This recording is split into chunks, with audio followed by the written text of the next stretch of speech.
Ever since man has looked up into the stars, he has seen strange objects in the skies.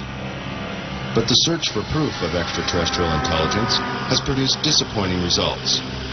The best so-called evidence has only been a few photographs and film clips. But now, all that's about to change. Since 1985, more than 15 million Americans have reportedly witnessed unidentified flying objects. But despite the seemingly overwhelming evidence, mainstream science has chosen to ignore the subject. But now, for the first time in history, one of the greatest mysteries of this century is unraveling. A former government scientist has come forward to discuss the military's classified work on extraterrestrial spacecraft.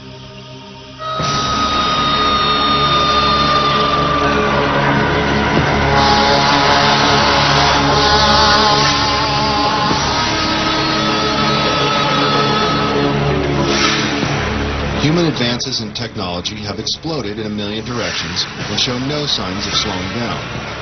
The ever-increasing pace of achievement in the last several decades is unparalleled in human history. The high cost of developing and producing these technologies has limited the number of contenders from the private sector, leaving the government and large corporate businesses on the cutting edge of new discoveries. Always in the public eye, big business competes for high-paying contracts, working night and day to invent or further develop the next big thing to satisfy the masses. The government, on the other hand, must conceal information concerning national security that, for obvious reasons, should not be public knowledge. But when it comes to matters concerning the welfare of our planet, the living beings on it, or potential clues to the mysteries of the universe, many believe it should be our right to know. The end of World War II and the invention of the atomic bomb signaled a new era of international mistrust. Since the earliest days of the Cold War, which coincides with the Roswell incident and the start of the modern UFO era, the military has been especially secretive about its advances and achievements, while always searching for the perfect weapon or super sophisticated tool of espionage.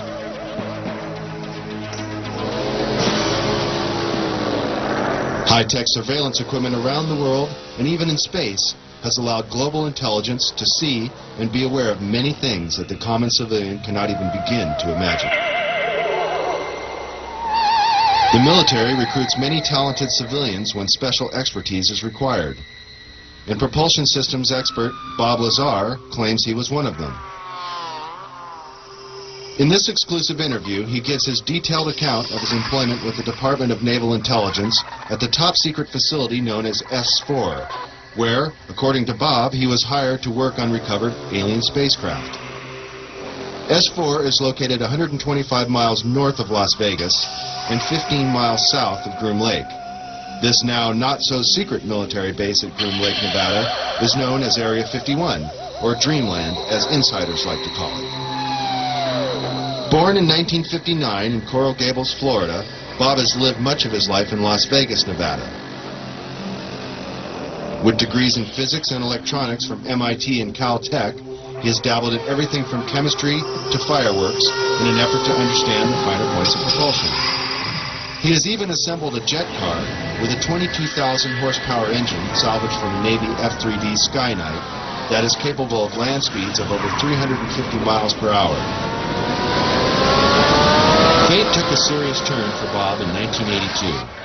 Arriving early for a lecture at Los Alamos National Laboratory in New Mexico given by Dr. Edward Teller, one of the inventors of the atomic bomb, Bob was able to meet and talk to the famous physicist. Coincidentally, Dr. Teller was reading the local paper, The Monitor, with a featured front-page article on Bob, and the two struck up a conversation. Later, Bob sent Dr. Teller his resume for consideration, and soon after, Bob was hired by the Los Alamos National Laboratory. This Los Alamos-based directory lists Bob as an employee. By 1989, Bob was brought into the top-secret program at S4 known as Project Galileo.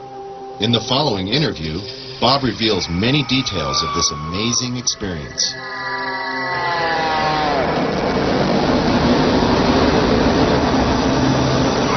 Did you witness any disk technology at Area 51? No, there was absolutely no ET craft, ET technology, anything like that at Area 51. This is why S4 was made specifically to separate it there. People at Area 51 do not have the clearance. How long were you employed at S4 And when were you hired? When was I hired at S4? I guess early '89, and I was probably there only about 6 months or so, on a very infrequent basis. How were you transported to and from work? At the time that I was working there at McCarran International Airport in Las Vegas, there was a Special Projects EG&G building. When I was told to go to work, I drove there, parked my car there, and got in a plane at the airport, flew to Groom Lake, where I deplaned and waited for a bus, and the bus drove me down to S4. The S4 facility is an area just off the Papoose lake bed, dry lake bed, and it consists of 9 hangars. The hangars have sloped doors on them with a sand texture coating. Around the opposite end of the hangars, there's the standard entrance where you're dropped off at, go through a security check, and inside there's a small complex.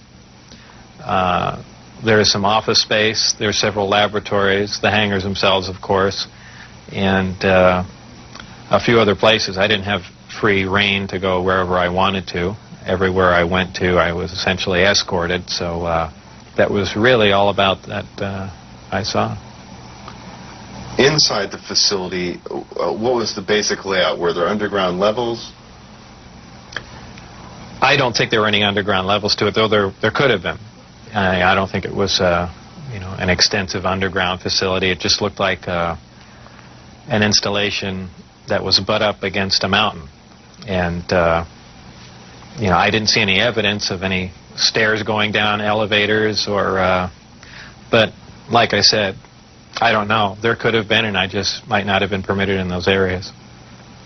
It's difficult to really surmise how long it had been operational. Everything did look fairly new. By that I mean I don't think this installation was there in the early 70s. Nothing was worn. Things looked fairly freshly painted.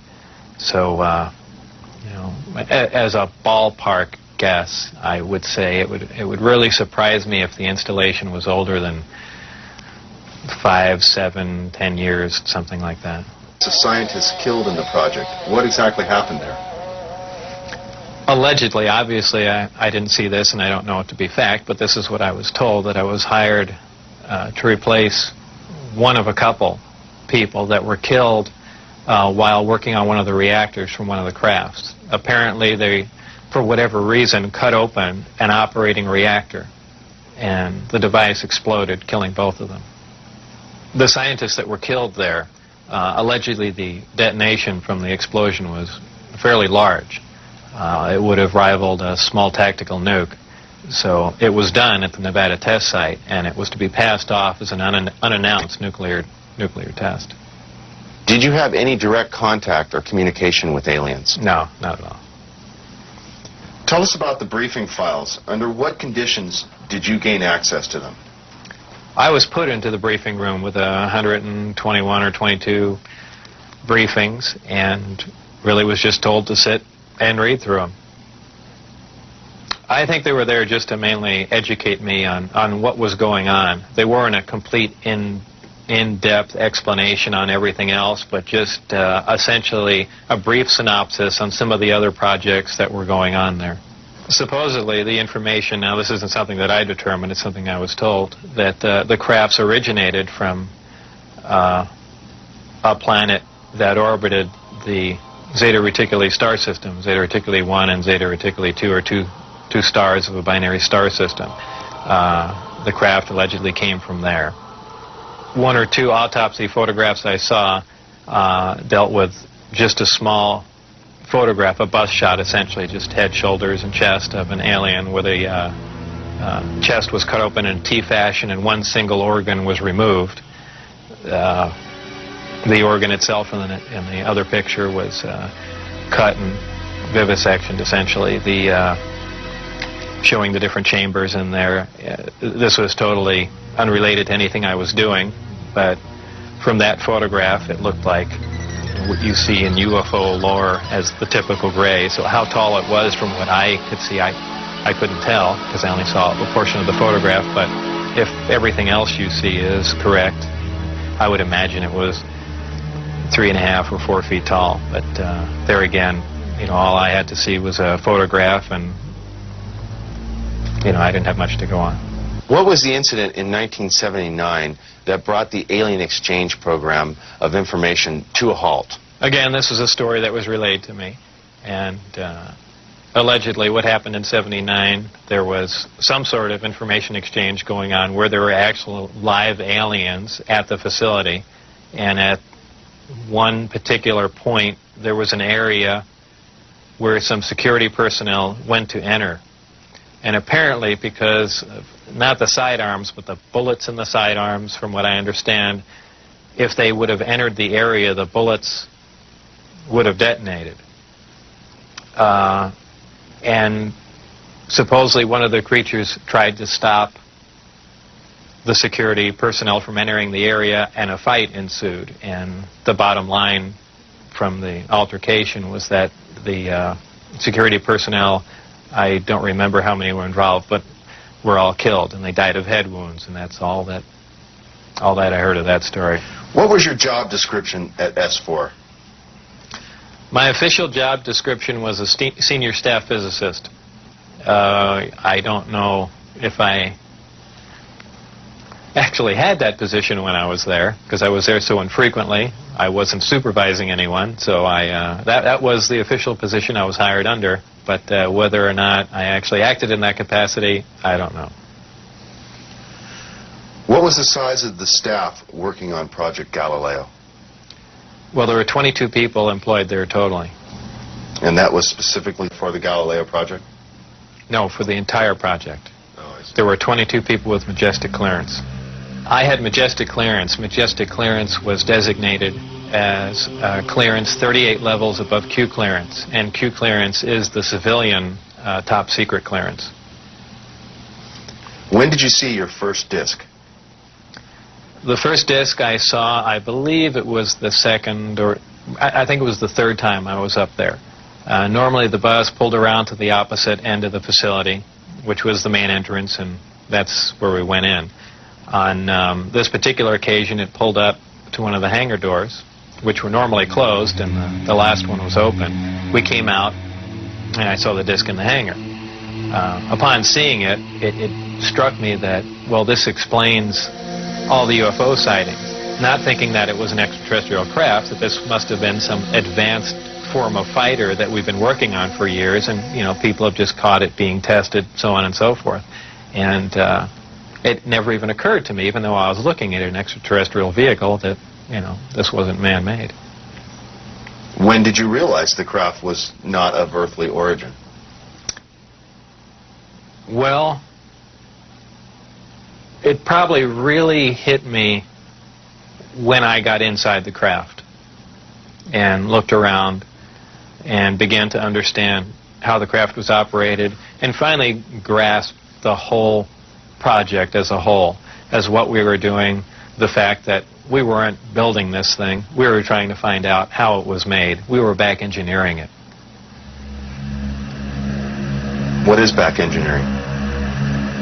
Well, back engineering is taking a finished product and finding out how the device or product was produced, and essentially determining whether or not you can duplicate it.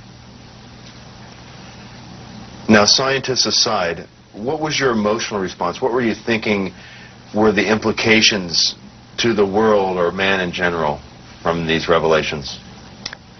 I really didn't think about implications of that sort. As far as emotionally, people have asserted that, boy, that must have been the most exciting time in your life, and that's not the way it was.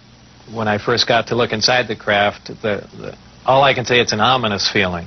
You walk in there, and it feels as if you shouldn't be there. I know that sounds kind of corny, but it's a real ominous feeling. It's not an exciting feeling. It brings up a whole lot of questions in your mind. Well, where did this come from? And you know that they won't give you the answers to the whole story, but it's That's the only way I can describe it. It produces a gravity wave, which is similar to the gravity wave that the Earth produces. However, the craft phase shifts the wave. In other words, it turns the wave not really in an opposite polarity, but something to that effect, where it will work against the natural gravity wave of the Earth, and it produces lift in that effect. Is there any internal protection for the crew? Does the craft generate a gravitational field inside the craft itself? Well, the craft generates its own gravitational field. Being inside that field essentially doesn't shield you, but essentially you're in, and this is a terrible way to say it, almost in a different realm, because you're now influenced only by that gravitational field. For instance, people wonder how a craft like this can make a turn at such high speed, a 90-degree turn, when they would imagine people slamming up against the wall or something to that effect. Well, that really wouldn't happen. Inertia would have no effect. You're in a distortion. And don't forget that gravity distorts time and space. So really nothing is going to influence you while you're in there. Describe the gravity amplifiers for us and some of their different operating configurations. There are 3 amplifiers. The craft can operate on a single one, can lift off the ground. The way in which it's propelled are 2 different ways. There's what they call Omicron configuration, where the craft is using one generator, or Delta configuration, where it's utilizing all 3. Delta configuration would be for space travel. Essentially, the craft will tilt up on its side, as opposed to a science fiction movie where you see a flying saucer moving around. The craft will tilt up on its side, focus the 3 gravity generators to a single point, and move through space that way. Moving around the source of gravity is a problem to a disk because it's interference, essentially. So what they do is they work with that interference to their benefit. They'll use one gravity generator to lift the craft off the ground. And as opposed to what we're used to, for instance, a plane, once it's in the air, we envision thrust or some force coming out the back of it to push it forward. The crafts work completely opposite of that. What they do is once they're hovering in the air, they'll swing the 2 remaining gravity generators up in front of them and create a distortion, essentially a downhill. And the craft rolls downhill for infinity. It's always chasing a little distortion. That's why they look goofy when they fly around at low speed, because they're essentially, and any time you run over, the gravity field around the Earth is not completely constant and stable, depending on the minerals and density of the Earth underneath it.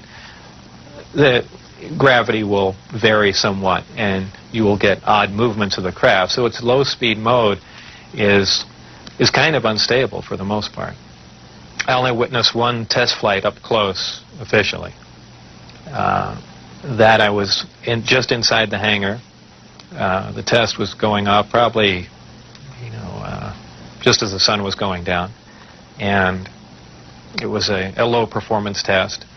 I believe there were some pilots or test pilots in the craft. The craft must have been retrofitted to fit them, because the seating arrangements were really not accommodating. They were in radio communication with the craft, which is kind of surprising to me, because the gravity waves that the craft was producing should have distorted the radio waves also. So apparently there's something there that I don't understand. The craft lifted off the ground, virtually noiseless, other than a small corona discharge on the bottom of the craft, indicating the presence of high voltage. That dissipated at about 30 feet, and it stood there completely silently, and moved over to the left, to the right, and sat back down. That was the entire test. However, that was an extremely impressive test. Maybe to someone that really knows little about science or anything, that wouldn't be a whole lot, but you have to realize this craft was about 52 feet in diameter. I don't know exactly how much it weighed, but it weighed a lot.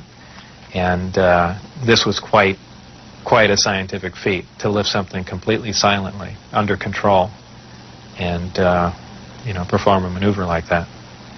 The craft itself was, I assume it was metal. It was cold to the touch. That's why I say it was metal. But it was a brushed aluminum, actually just an unfinished stainless steel, not shiny finish to it.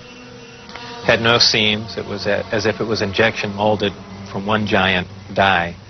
I was completely amazed. I can't really reflect on how it made me feel, but that was exciting.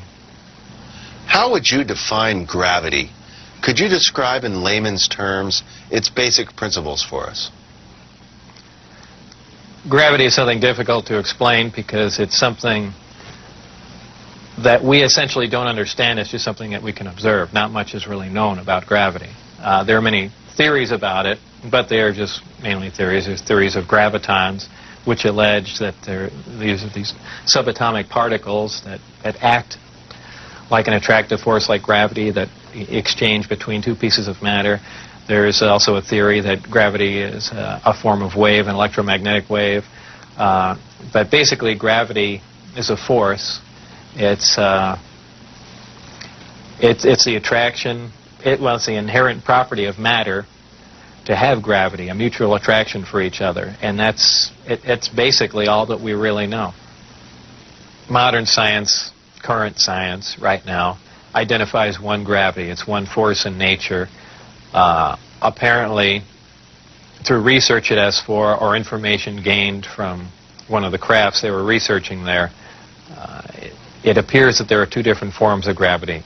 One form works on an atomic scale, on subatomic particles, holding pieces of matter, holding atoms themselves together. Another works on a larger scale, the scale we're most familiar with, holding planets in orbit, holding ourselves to the ground, things of that sort.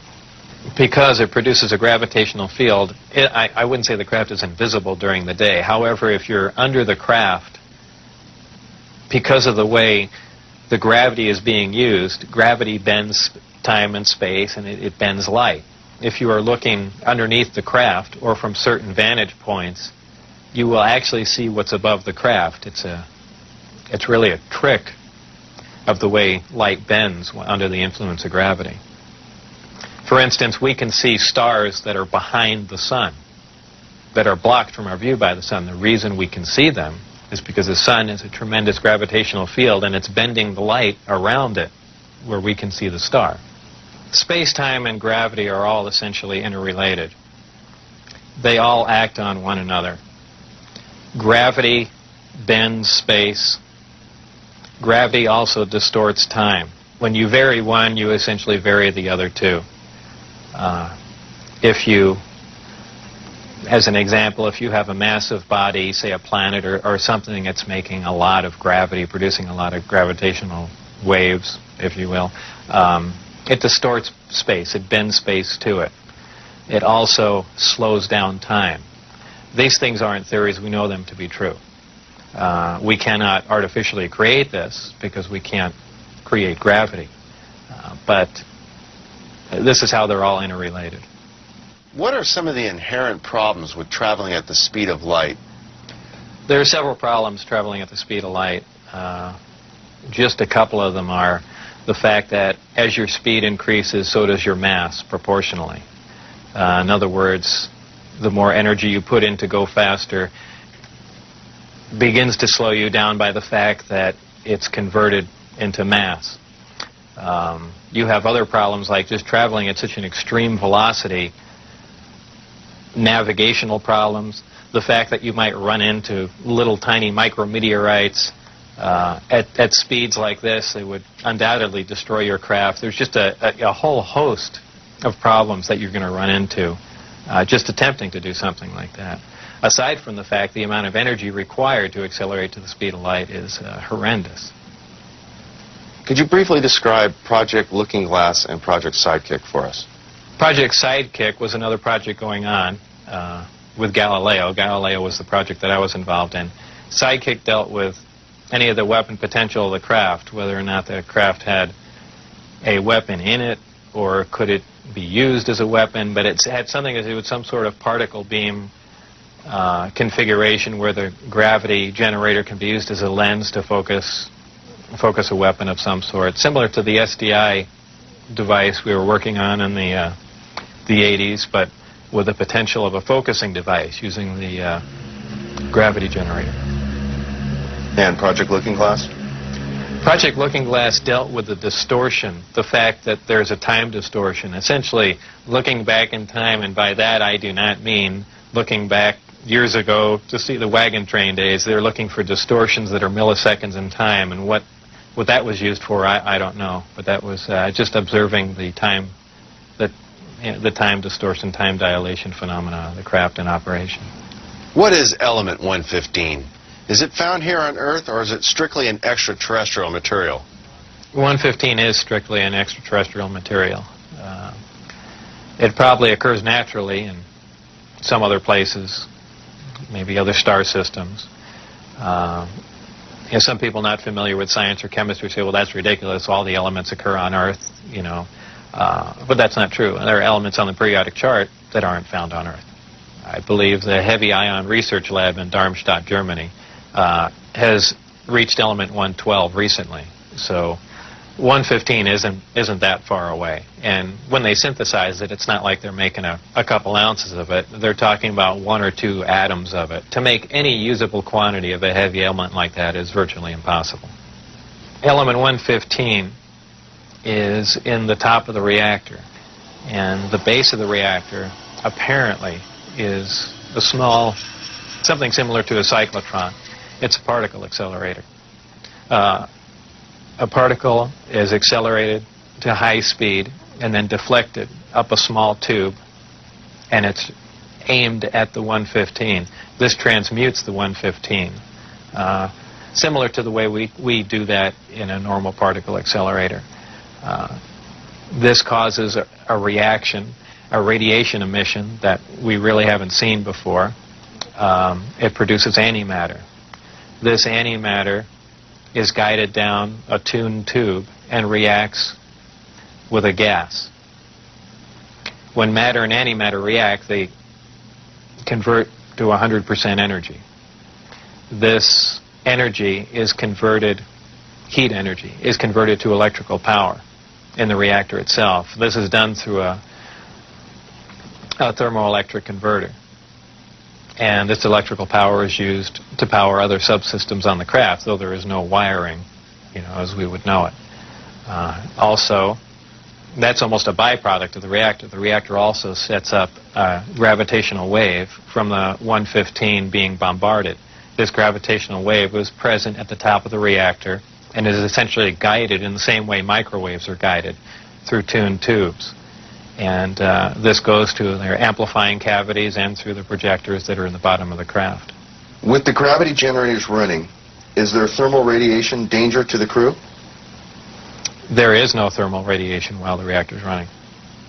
The thermionic generator is 100% efficient, which is in violation of the first law of thermodynamics. But in fact, it works. Element 115 is stable. And for those familiar with chemistry, we know that elements with higher atomic numbers have shorter and shorter half-lives.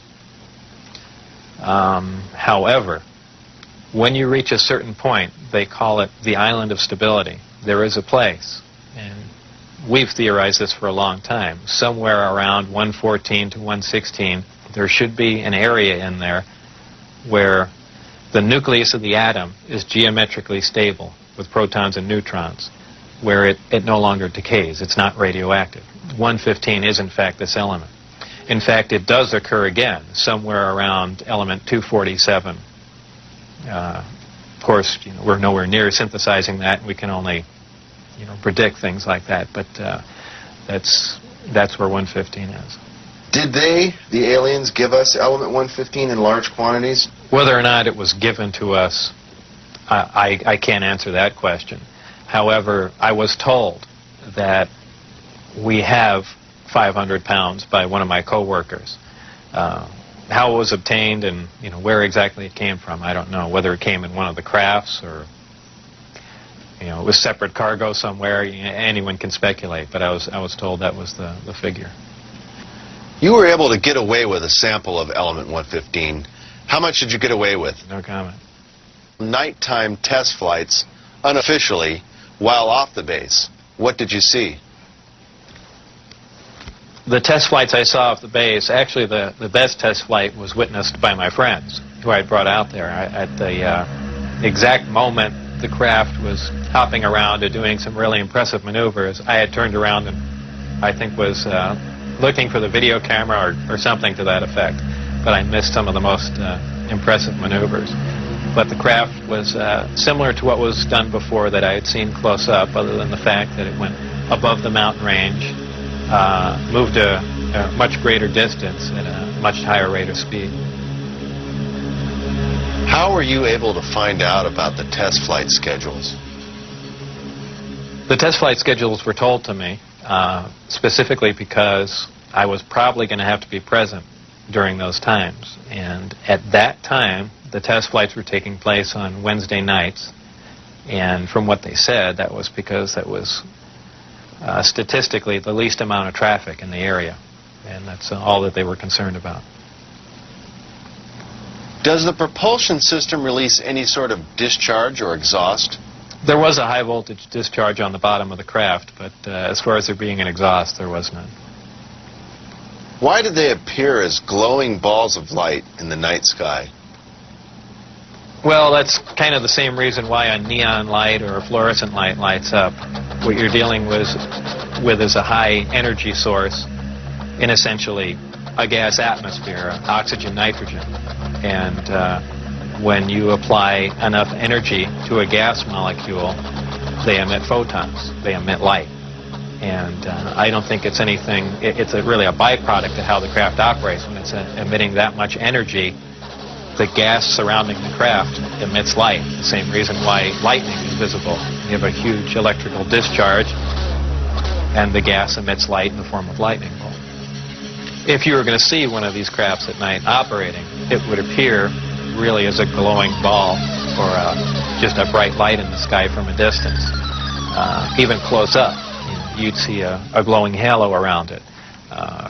This is typically what you'd see in your normal UFO sighting, if you've heard them a lot. However, keep in mind that lights in the sky are caused by much more common things than flying saucers. Tell us a little more about the aurora you witnessed taking off out of Area 51. It was a large craft, and the one glimpse I got of it was from the rear, and it had two huge square exhausts with vanes in them. And it was just, it sounded more like a rocket than a jet. I don't know. I even think he did mention that it was liquid methane powered, but there again, you know, working on the disk technology, I really could care less what was rolling around at Area 51, but it did catch my eye. As a result of going public, have there been any attempts made on your life? One day when I was getting on Interstate 15, driving down Charleston Boulevard, a car came up alongside of me, and I thought he was just trying to race me to get on the freeway. This was after I had left the project. It was a white, boxy-looking car. Exactly what make and model, I don't know. But I accelerated to get on the freeway to go fast, and there was a gunshot, and the back of the car was hit, and I skidded off into the median. And I stopped, and I was frightened, and I just stood there because I thought the guy was going to be alongside of me and just shoot me. I had nothing to do. I was essentially paralyzed with fear, and I waited there, and then nothing else happened. And do I know it was a government agent trying to kill me? No. Could it have been a drive-by shooting? Maybe. You know, so it was an attempt on my life, but by who specifically, I don't know. Though I was threatened before I had left. They threatened my wife's life and my life, so I can only put two and two together and say that they were kind of pissed at me. In an earlier interview, you had mentioned that they had put a gun to your head. Tell us about that. That was after we were caught out when I had the test flight schedule, and I brought some friends out to show them the disc test. We got caught out there, and the following day I was debriefed down at Indian Springs Air Force Base. And I was in the room with the security guards that caught us, my supervisor and some other people, and some other security personnel. Yeah, they were essentially grilling me about security and, you know, how could I possibly bring people out there. And I guess I wasn't as responsive as they would like, and they got in my face, and one of them pulled the sidearm out, you know, just pushed it against me. Have you maintained any contacts with your colleagues out at S4? No, I never heard from anyone other than for a very brief time after I left. Dennis, who was my supervisor, did try and make contact with me at the meeting place was the Union Plaza Hotel, and I took a friend of mine, Gene Huff, down there, and another friend, a former colleague and scientist from Los Alamos, and we saw him, but I also did recognize some security personnel walking around there from S4, so whether or not it was a setup or what was going on or he was trying to talk to me, we never found out, and we left. It just was a real strange situation. I never heard from him since. As we enter the 21st century, how has your experience changed your beliefs? Well, if you want to word the question, how are my opinions changed? I would say considerably. Before I was at S4, I was more or less one of the guys that thought, you know, all these government conspiracy and UFO buffs and things like that were complete lunatics. I even remember before I was involved there, a friend showed me a little newspaper clipping and said John Lear was giving a lecture who was touting that aliens from another world came to Earth and there's 70 different species. And I remember laughing on the phone that this guy had lost his mind. And I was also under the impression that, you know, boy, the government's all for the people, and they, you know, they're out here to protect us and all that. You know, after the experiences I had there, everything is completely turned around. You know, the government is doing everything but looking out for us. I mean, the only thing they're looking out is for themselves. You know, obviously the ET craft do exist. Something had to build them, so there must be aliens. And since there are, and the craft are there must be some sort of factory and an entire civilization somewhere. And if in fact that is true, and it apparently is, then there must be others. Actual crafts and technology from another world. And that's probably the most important event in history.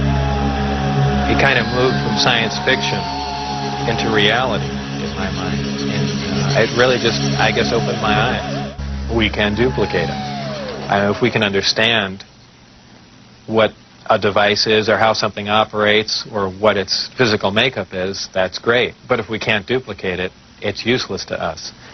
So there's really two phases to the project going on there. It's understanding what we're looking at, and then once we understand it, is can we duplicate it with earthly materials and earthly technology? And, you know, unless we've got a handle on both of them, all that technology is useless to us. And if it turns out we can't do that, all we have is one single prized possession that we have to take care of, and that's it. After all that's been said and done, would you do this over again? What would you do differently? I would probably have played along for a longer time.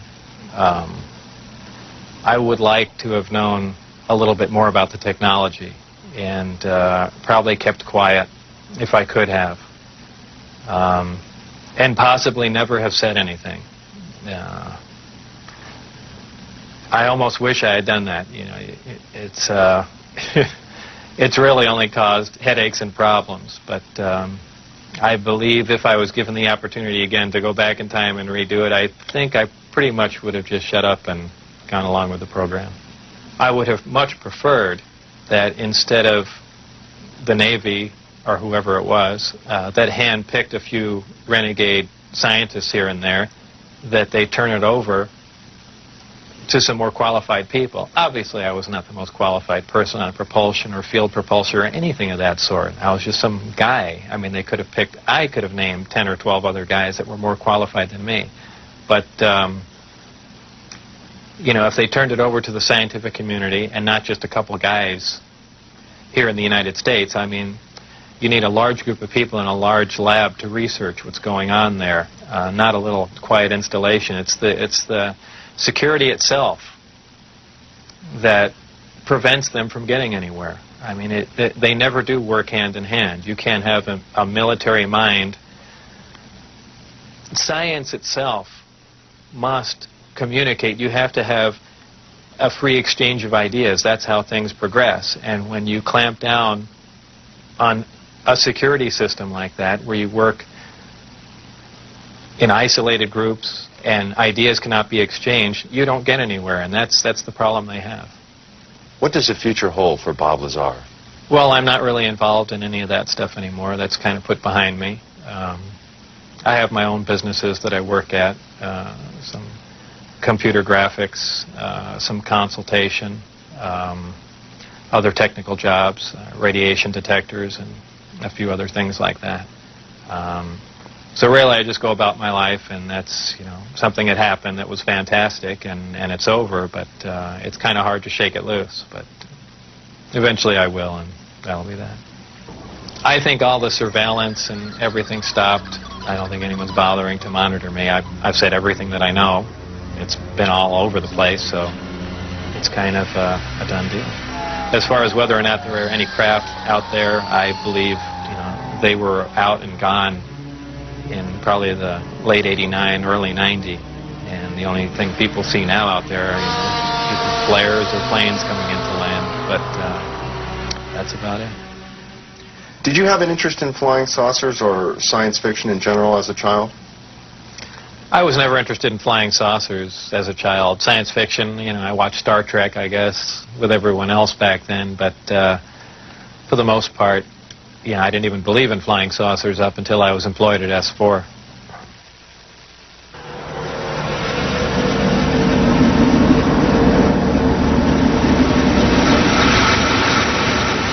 I couldn't help at one point in my discussions privately with General Secretary Gorbachev, when you stop to think that we're all God's children, wherever we may live in the world, I couldn't help but say to him, just think how easy his task and mine might be in these meetings that we held if suddenly there was a threat to this world from some other species, from another planet, outside in the universe.